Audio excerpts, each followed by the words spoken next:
ओम गण गणपते नमः। आज अपने सुनेंगे वाल्मीकि रामायण अयोध्या कांड का आगे का सरक। भगवान श्री राम का आशीर्वाद पाने के लिए इस सरक को पूरे प्रेम भाव से एकाग्रचित्त होकर सुने। बोलो गणेश भगवान की जय हो। बोलो सियावर रामचंद्र भगवान की जय हो। हनुमान जी बाबा की जय हो। श्री राम दरबार की जय हो। कैकेयी का कठोर वचन सुनकर महाराज दशरथ को बड़ी ही चिंता हुई। वे कुछ समय तक बुरी तरह विलाप करते रहे। सोच रहे थे कि यह क्या हो रहा है। क्या मुझे दिन में भी स्वप्न दिखाई देने लगे हैं, या फिर मेरे मन का भ्रम है, या फिर किसी भूत प्रेत का साया मुझ पर है, जिसकी वजह से मेरे चित्त में यह विकलता आ गई है, या फिर कोई आदि व्याधि हो गई है, जिसके कारण मेरे मन में ऐसे उपद्रव उत्पन्न हो रही हैं। इस तरह सोचते हुए राजा दशरथ के कुछ भी समझ में नहीं आ रहा था कि यह सब क्या हो रहा है। राजा दशरथ बहुत ही दुखी हुए और बेहोश हो गए। कुछ समय बाद जब उन्हें होश आया तो कैकेयी की बात को याद करके वो फिर से दुखी होने लगे। जैसे शेर को देखकर हिरण व्यथित हो जाता है, उसी प्रकार राजा दशरथ कैकेयी को देखकर बड़े ही पीड़ित और दुखी हो रहे थे और कांपते हुए खाली भूमि पर नीचे ही बैठ गए और लंबी लंबी सांसें खींचने लगे। राजा को ऐसा महसूस हो रहा था कि जैसे आज किसी विषैले सर्प ने मुझे डस लिया है। फिर अपने आप को संभालते हुए राजा दशरथ कहने लगे कि धिक्कार है मुझ पर, जो मैंने तुमसे विवाह किया। इतना कहते ही उनकी चेतना लुप्त हो गई और वे फिर से बेहोश हो गए। काफी समय बाद उन्हें होश आया तो अत्यंत दुखी होकर और गुस्से में कैकेयी से कहने लगे कि कैकेयी, तुम्हारा कलेजा इतना काला है, तुम औरत नहीं हो, कुल का विनाश करने वाली डाइन हो। मुझे ये तो बता दो कि मेरे बड़े पुत्र श्री राम ने तुम्हारा क्या बिगाड़ा है। राम ने तुम्हें हमेशा अपनी सगी माँ समझा है, तुम्हें कौशल्या के बराबर मान दिया है, और तुम हो कि सब कुछ भूलकर उसी का अनिष्ट करने वाली हो। यह सब कुछ कहने से पहले तुमने एक बार सोचा तो होता। तुम पहले वाली कैकेयी हो ही नहीं। अब तो मुझे लग रहा है कि मैंने अपने विनाश के लिए ही तुमसे विवाह किया था। मुझे नहीं पता था कि तू राजकन्या के रूप में तीखे जहर वाली नागिन है। जब सारा जीव जगत श्री राम के गुणों की प्रशंसा करता है और राम को ही राज सिंहासन पर बैठाना चाहता है, मुझे तो राम का कोई भी अपराध नजर नहीं आ रहा है जिसके कारण मैं अपने प्यारे पुत्र का त्याग कर दूं।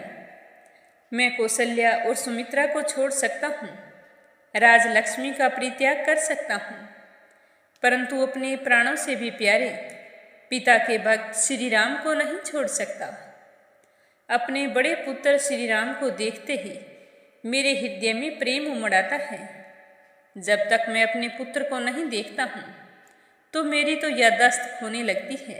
ये हो सकता है कि सूर्य उदय ना हो और संसार चलता रहे, पानी ना हो और फसल पकती रहे, परंतु ये कभी नहीं हो सकता कि श्री राम को दूर करके मेरे शरीर में प्राण बचे रहें। मुझसे अगर श्री राम एक क्षण के लिए भी दूर हुआ तो मेरे प्राण शरीर छोड़ देंगे। अतः हे कैकेयी, सोच समझकर फैसला लो। ऐसा वर मांगने से कोई लाभ नहीं है। ऐसा करने से हम सभी का अनिष्ट होने वाला है। मेरी तो समझ में ये नहीं आ रहा कि तुम्हारे मन में ऐसे कुविचार आए भी कैसे। मैं तुम्हारे पैरों पर अपना मस्तक रखता हूँ और तुमसे माफ़ी मांगता हूँ। हे कैकेयी, मुझ पर प्रसन्न हो जाओ और अपने वरदान बदल लो, और मुझे यह तो बताओ कि क्रूरतापूर्ण बात तुमने ये सोची भी कैसे, जिसमें किसी का भी हित होने वाला नहीं है। अगर तुम यह सोचती हो कि भरत मुझे प्रिय नहीं है तो मैं तुम्हारे पहले वरदान को स्वीकार करता हूँ। मैं राम की जगह भरत का राज्याभिषेक करने के लिए तैयार हूँ, पर तुम मुझ पर इतनी कृपा करो कि अपना दूसरा वरदान बदल लो।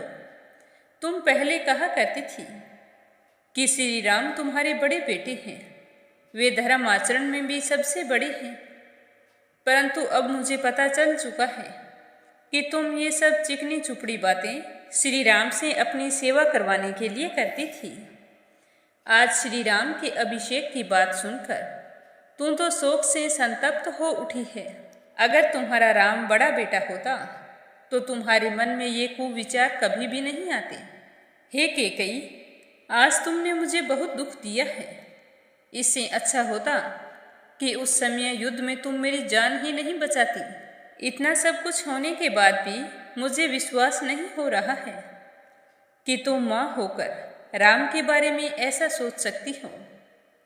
क्या इस सुने घर में तुम्हारे ऊपर भूत का आवेश हो गया है? तुम भूत प्रेत के वश में होकर ऐसी बहकी बहकी बातें कर रही हो। हे कैकेयी, मुझे कुछ तो बताओ, तुम्हारी बुद्धि में यह विकृति कैसे हुई है? आज से पहले तुमने ऐसा कोई व्यवहार नहीं किया जिससे मुझे जरा भी शक हो कि तुम्हें राम अच्छा नहीं लगता है, और तुम्हारे मन में ये विचार है कि मुझे भरत से बढ़कर राम है। सगे बेटे की तरह राम से प्यार करने वाली कैकेयी, आज तुम्हें क्या हो गया है? मुझे तुम्हारी बातों पर आज विश्वास नहीं हो रहा है। आज तक तुम कहती थी कि भरत से बढ़कर मेरे लिए श्री राम हैं, और आज तुम कह रही हो कि उसे 14 वर्षों के लिए वनवास दो। तुम्हारे मुख से ये शब्द कैसे निकल सकते हैं, जो अत्यंत सुकुमार, अपने पिता और तीनों माताओं का बराबर मान रखते हैं? उसी श्री राम को मैं वनवास दूं? क्या यह तुम्हें अच्छा लगेगा? हे कैकेयी, तुम्हारा हृदय इतना कठोर क्यों हो गया है? मेरा बड़ा बेटा श्री राम हमेशा तेरी सेवा में लगा रहता है, और तुम उसी श्री राम को देश निकाला दे रही हो। ये विचार तुम्हारे मन में कैसे आए हैं? ये तुम्हारे दिमाग की उपज तो नहीं है। तुम्हें किसी ने बहकाया है, या तुम किसी भूत प्रेत के वश में हो गई हो? क्योंकि मैं हमेशा से देखता आया हूँ कि भरत से बढ़कर श्री राम तुम्हारी ज़्यादा सेवा करते हैं। भरत को कभी भी मैंने तुम्हारी सेवा करते हुए नहीं देखा। फिर भी तुम आज अपने पुत्रों में फर्क करके अपने पुत्र भरत का राज्याभिषेक कराना चाहती हो। सेवा भाव में श्री राम भरत से बढ़कर है, और उससे बढ़कर दूसरा कोई नहीं हो सकता जो माता पिता की सेवा करे, गुरुजनों की सेवा करे, उन्हें गौरव दे, उनकी बातों को मान दे और उनकी आज्ञा का तुरंत पालन करे। ऐसा गुण मुझे किसी और में दिखाई नहीं देता। हमारे राजमहल में कितने दास दासियाँ, मंत्री, सिपाही, राजगुरु, पुरोहित जी, इतने सारे लोग हैं। मैंने किसी के भी मुख से श्री राम के बारे में सच्ची या झूठी किसी भी प्रकार की शिकायत नहीं सुनी। आज अचानक से श्री राम की वजह से तुम्हारा क्या अनर्थ हो गया जो तुम उसके खिलाफ इतना बड़ा फैसला ले रही हो? हे कैकेयी, तुम अपना दूसरा वरदान बदल लो, मैं तुम्हारे आगे हाथ जोड़ता हूँ। तो इसी के साथ आज का सरग समाप्त होता है। आगे क्या हुआ यह सुनेंगे अगले सरग में। श्रद्धा भाव से सुनने के लिए आप सभी का बहुत बहुत धन्यवाद। बोलो सियावर रामचंद्र भगवान की जय हो।